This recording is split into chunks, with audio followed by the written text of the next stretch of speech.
भुट्टो के दानों की पंक्तिबद्धता आपने देखी होगी। संतरे की कलियों का अनुशासन और गुलाब की पंखुड़ियों की व्यवस्था आपने देखी होगी। मयूर के पंखों का सौंदर्य भी आपने देखा होगा। इन सबको मिला दें तो सांगोपांग डॉक्टर विजय महाडिक साकार खड़े हो जाते हैं। 19 सितंबर 1949 को यहाँ के प्रतिष्ठित डॉक्टर खांडेराव माधवराव महाडिक एवं श्रीमती चंपावती महाडिक के घर पर एक पुत्र रत्न का जन्म हुआ। सुसंस्कारित परिवार में जन्मे इस बालक का नाम विजय रखा गया। तब किसे मालूम था कि यह बच्चा चिकित्सा शिक्षा को निजी क्षेत्र में लाने के लिए मध्य प्रदेश के इतिहास में अपना नाम दर्ज कराएगा। डॉक्टर विजय महाडिक ने गांधी चिकित्सा महाविद्यालय से MBBS और DCH की उपाधि प्राप्त की एवं देश के ख्याति प्राप्त एम्स हॉस्पिटल में रजिस्ट्रार के रूप में काम करते हुए अनुभव प्राप्त किया। उज्जैन नगरी उनका इंतजार कर रही थी। अध्ययन पूर्ण कर विजय वापस अपनी मातृभूमि लौट आए। उन्होंने दिसंबर 1974 से अपने पिता के मार्गदर्शन में क्लिनिक में काम करते हुए एक चिकित्सक के रूप में अपनी जीवन यात्रा प्रारंभ की। 1977 में डॉक्टर विजय का विवाह डॉक्टर कल्पना वामन राव कोरपे से हुआ। डॉक्टर कल्पना एक प्रतिष्ठित स्त्री रोग विशेषज्ञ हैं और वर्तमान में RD गार्डी कॉलेज में प्रोफेसर एवं विभाग अध्यक्ष के रूप में कार्यरत हैं। डॉक्टर कल्पना का सहयोग न केवल डॉक्टर विजय के व्यक्तिगत जीवन में बल्कि उनके पेशेवर जीवन में भी अत्यंत महत्वपूर्ण रहा। डॉक्टर विजय के पिता डॉक्टर खंडेराव महाडिक ने 1945 में एक्स-रे और पैथोलॉजी लैब के साथ उज्जैन में पहले नर्सिंग होम की स्थापना की थी। पिता के साथ डॉक्टर विजय महाडिक प्रैक्टिस करने में व्यस्त थे। इसी बीच उनके एक रिश्तेदार को किडनी की समस्या के लिए डायलिसिस की आवश्यकता पड़ी। शहर में इस तरह की सुविधा का अभाव था। तब उनके पिता ने उनसे कहा, डायलिसिस वाला एक प्रशस्त अस्पताल क्यों नहीं शुरू करते? इन शब्दों ने उनके जीवन में एक निर्णायक मोड़ ला दिया। दिसंबर 1986 को उन्होंने अपने डॉक्टर मित्रों तथा उज्जैन के वरिष्ठ नागरिकों के साथ एक मीटिंग में सलाह मशवरा कर सभी के सहयोग से उज्जैन में एक मल्टीडिसिप्लिनरी स्टेट ऑफ आर्ट अस्पताल बनाने का निर्णय लिया। किसे पता था कि यह मीटिंग डॉक्टर विजय महाडिक की अप्रतिम जीवन यात्रा का प्रस्थान बिंदु और पाठे एक साथ होने जा रही थी।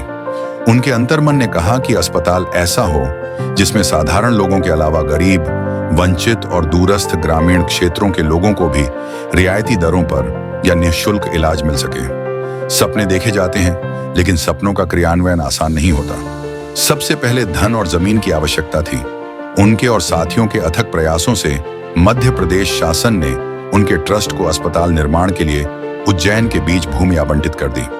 14 अक्टूबर 1990 को मध्य प्रदेश के तत्कालीन मुख्यमंत्री श्री सुंदरलाल जी पटवा और आदरणीय राजमाता सिंधिया द्वारा भूमि पूजन किया गया।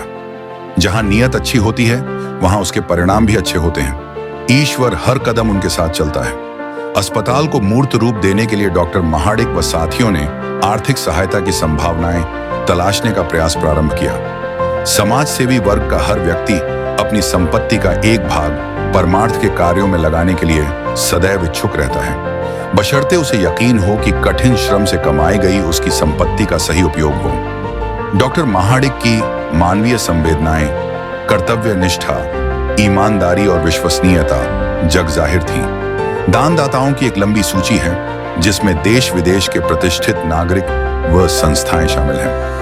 30 अप्रैल 1992 को OPD, पैथोलॉजी, एक्स-रे, कुछ निजी कमरे, 2 जनरल वार्ड तथा 25 बिस्तरों के साथ उज्जैन चैरिटेबल ट्रस्ट अस्पताल की शुरुआत हुई। वर्ष 2000 आते तक इन सब के सहयोग से एक सुसज्जित स्टेट ऑफ आर्ट चिकित्सा सुविधाओं के साथ 200 बिस्तरों के अस्पताल ने स्वरूप लिया। लक्ष्य को आंखों में बींधकर टस से मस न होना डॉक्टर महाडिक की आंतरिक बनावट है। नियति ने उनके लिए कुछ और कार्य संजो कर रखे थे। जनवरी 1996 तत्कालीन मुख्यमंत्री श्री दिग्विजय सिंह अस्पताल में स्पाइरल CT स्कैन का उद्घाटन करने पहुंचे। उनके बीच प्रदेश में चिकित्सा सेवा संबंधी चर्चा के परिणाम स्वरूप 1998 में निजी मेडिकल कॉलेज की नीति बनी। इस नीति को मूर्त रूप देने में डॉक्टर महाडिक की अहम भूमिका रही। डॉक्टर महाडिक की लगन और उनके योजना कौशल को पहचान कर श्री दिग्विजय सिंह जी ने उनसे उज्जैन में प्रदेश का प्रथम निजी मेडिकल कॉलेज खोलने का आग्रह किया। श्री विमल मुथा ने कॉटन मर्चेंट एसोसिएशन को इस पवित्र कार्य के लिए भूमि देने के लिए राजी कर लिया। जमीन और अनुमति तो मिल गई, लेकिन अभी और 3 बड़े सवाल सुरसा के समान मुंह खोले सामने खड़े थे। कॉलेज की स्थापना के लिए 200 करोड़ रुपए की आवश्यकता थी एवं बैंक गारंटी के लिए 9 करोड़ रुपए की आवश्यकता थी। जहां चाह है वहां राह है। फिर एक बार वे श्री बाबूलाल जैन जी के माध्यम से श्री दीपचंद गार्डी से मिले। एक लंबी चर्चा के बाद उन्होंने 5 करोड़ रुपए देने की सहमति दे दी। श्री दीपचंद गार्डी की इच्छा थी कि प्रस्तावित मेडिकल कॉलेज का नाम रुक्ष्मणीबेन दीपचंद गार्डी के नाम पर रखा जावे। बड़ी जद्दोजहद के बाद बैंक गारंटी मिल गई। 27 फरवरी 2001 को 100 छात्रों के वार्षिक प्रवेश का अनुमति पत्र प्राप्त कर लिया। युद्ध स्तर पर कॉलेज बिल्डिंग का निर्माण प्रारंभ हुआ। 9 अप्रैल 2001 को आरडी गार्डी मेडिकल कॉलेज का उद्घाटन मध्य प्रदेश के मुख्यमंत्री माननीय श्री दिग्विजय सिंह के करकमलों से उज्जैन चैरिटेबल अस्पताल परिसर में संपन्न हुआ। 8 अगस्त 2001 को नए कॉलेज भवन का शिलान्यास डॉक्टर ठाकुर एवं श्री सुंदरलाल जी पटवा द्वारा संपन्न हुआ। 2012 के आते आते 150 छात्रों के प्रवेश की अनुमति व मान्यता मिल गई। 2005 में physiotherapy institute of paramedical science और RD Gardi college of nursing की शुरुआत हुई। सन 2009 में उन्होंने इस महाविद्यालय में स्नातकोत्तर पाठ्यक्रम शुरू करने का अभियान शुरू कर दिया। 16 विषयों में पीजी पाठ्यक्रम प्रारंभ करने की अनुमति भी मिल गई।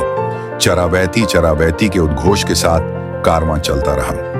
वर्ष 2023 से RD Gardi super speciality hospital की स्थापना की गई एवं कार्डियो, थोरेसिक वेस्कुलर सर्जरी तथा न्यूरो सर्जरी जैसी शाखाएं प्रारंभ हुई। मई 2021 को ट्रस्ट ने उज्जैन के CHL अपोलो सुपर स्पेशलिटी अस्पताल का अधिग्रहण कर लिया।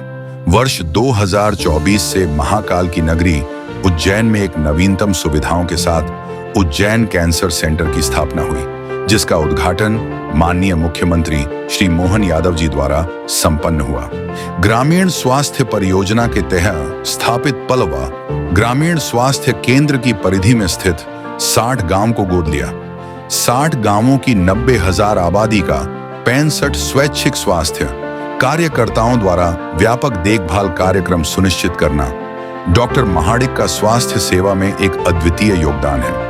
ये 60 गांव टीबी से मुक्त है और इनमें राष्ट्रीय औसत से ऊपर स्वास्थ्य संकेतों में सुधार हुआ। इस योजना में डॉक्टर विनोद दीवान का सहयोग अद्वितीय रहा। डॉक्टर महाडिक को एहसास था कि इलाज के पहले उसकी रोकथाम करना बेहतर है। Prevention is better than cure. इस पृष्ठभूमि में 10 जुलाई 1997 में ग्राम विकास चेतना केंद्र की मदद से व्यापक ग्रामीण विकास कार्यक्रम शुरू किया गया। इस कार्यक्रम का पहला कदम था बेलोखेड़ा गांव में पानी के संकट को दूर करने के लिए स्थानीय झील का गहरीकरण और किनारों को मजबूत कर पानी के प्रदूषण को रोकना। नई खोज, नए विचार मनुष्य व समाज को प्रगति और विकास के मार्ग पर ले जाते हैं। 65 प्रशिक्षित कार्यकर्ताओं द्वारा स्वास्थ्य सेवाओं के विभिन्न पहलुओं पर व्यापक सर्वेक्षण और 45 पैरामीटर पर लैंगिट्यूडनल डेमोग्राफिक स्टडी की जाती है। नवंबर 2012 में international centre for health research की स्थापना की गई, जिसके अंतर्गत संस्था का विश्व के 50 शीर्ष संस्थानों के साथ अनुसंधान सहयोग है। चिकित्सा शिक्षा व हेल्थ केयर में असमानता के मद्देनजर 2012 में डॉक्टर महाडिक ने देश के मेडिकल कॉलेजों की GIS मैपिंग के लिए परियोजना शुरू की। अनुसंधानों के परिणामों व सुझावों से केंद्रीय स्वास्थ्य मंत्रालय के सचिव भी सहमत हुए। वर्ष 2023 में central India journal of medical research CIJMR के नाम से एक मेडिकल जर्नल का प्रकाशन भी प्रारंभ कर दिया। टीबी जैसी गंभीर बीमारी और कुपोषण के संबंध में सुधार पर भी आवाज उठाई, जिससे शासन ने नीतिगत बदलाव जैसे मरीजों एवं चिकित्सकों को इलाज पूर्ण करने पर प्रोत्साहन व मरीजों को पौष्टिक आहार देने का निर्णय लिया। उनकी पहल पर माननीय प्रधानमंत्री श्री नरेंद्र मोदी ने ICMR की अनुदान राशि बढ़ाई। वर्ष 1999 में उन्होंने जीवन आशा नामक स्वास्थ्य बीमा योजना शुरू की, इस योजना में 150 रुपए के प्रीमियम पर उज्जैन चैरिटेबल ट्रस्ट हॉस्पिटल में सारा इलाज मुफ्त दिया जाता है। डॉक्टर महाडिक सख्त अनुशासक, समय के पाबंद व बहुत अच्छे प्रशासक हैं। वे संकाय, कर्मचारियों व छात्रों से प्यार करते हैं, उनका सम्मान करते हैं। वे मृदुभाषी, ईमानदार, प्रचार से दूर, सहजता व सरलता इतनी कि उनके दरवाजे सुबह 8 बजे से रात के 10 बजे तक सबके लिए खुले रहते हैं। वे गार्ड या चपरासी रखने में विश्वास नहीं करते। स्वास्थ्य देखभाल, शिक्षा और अनुसंधान में डॉक्टर महाडिक के योगदान ने अनगिनत व्यक्तियों के जीवन पर स्थायी प्रभाव डाला है और उनकी विरासत चिकित्सा पेशेवरों की भावी पीढ़ियों को प्रेरित करती रहेगी। उज्जैन चैरिटेबल ट्रस्ट हॉस्पिटल और मेडिकल कॉलेज से संबद्ध अस्पतालों में प्रतिवर्ष लगभग 4 लाख जरूरतमंद मरीजों को 150 करोड़ की निःशुल्क स्वास्थ्य सेवा प्रदान की जाती है। इन उपलब्धियों के लिए इतिहास में डॉक्टर विजय महाडिक और उनके सहयोगियों का नाम तथा उनका योगदान, उनकी लगन, समर्पण और उनकी मानवीय संवेदना की गाथा निश्चित रूप से स्वर्ण अक्षरों में लिखी जाएगी। ईश्वर कुछ विशेष लोगों को ही अपने दूत के रूप में समाज कल्याण के लिए चुनता है। धन्यवाद एवं आभार।